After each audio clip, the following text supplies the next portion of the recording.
وہ اکثر اپنے نشے کے طرز عمل پر قابو پانے سے قاصر ہونے کی وضاحتیں ڈھونڈتے رہتے ہیں، حتیٰ کہ جب وہ ہار ماننا چاہتے ہیں، تاہم بہت سے لوگ کبھی بھی ہار ماننے کی کوشش کرنے کے اس مرحلے تک نہیں پہنچتے ہیں، بدقسمتی سے، چونکہ لت ان کے طرز زندگی کا حصہ بن جاتی ہے۔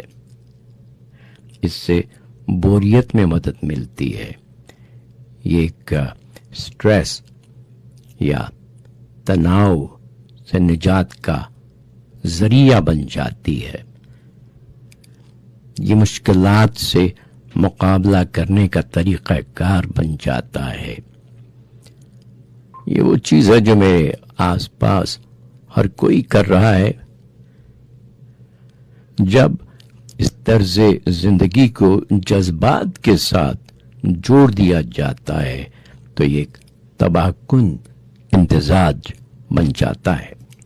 مختلف عوامل نشے کی عادت کی وجہ بنتے ہیں۔